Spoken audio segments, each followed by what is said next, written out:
day before Christmas Eve.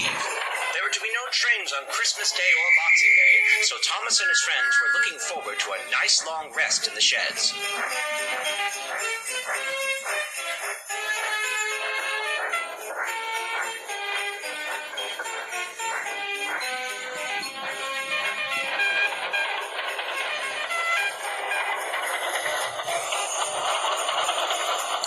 Been cold and misty all day. Now it was beginning to get dark, and Percy, who was standing at the platform at Farfar, heard a bell ringing. It stopped, and a little later, the station master came and spoke to Percy's driver. "You know the plantation at Hackenbeck?" he asked. The driver nodded. "The plantation truck has broken down. They had just loaded it with Christmas trees for Tidmouth Market tomorrow. One of the axles is broken, and they can't fix it in time."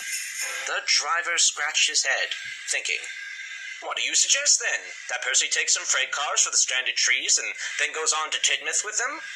"Bother!" wheezed Percy. "I was looking forward to resting in my nice warm shed."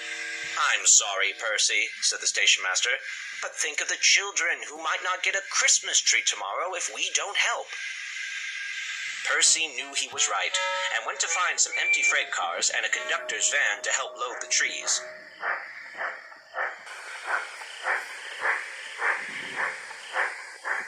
It was dark when they set off, and because the last train of the day had run, the lights at Hackenbeck Halt had been put out. Flashlights by the line side showed them where the men for the plantation were waiting for them.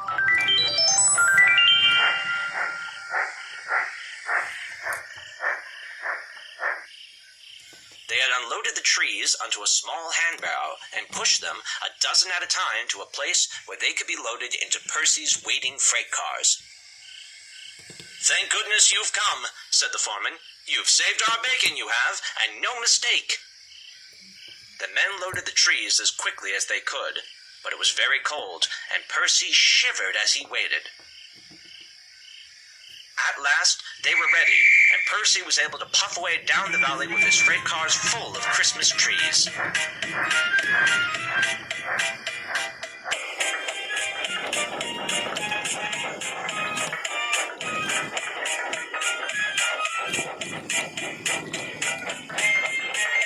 He clattered importantly through the junction under clear signals,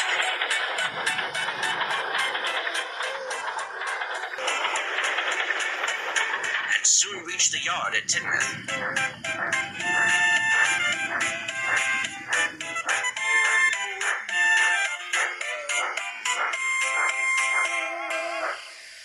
As the men unloaded the trees, the foreman came to see Percy.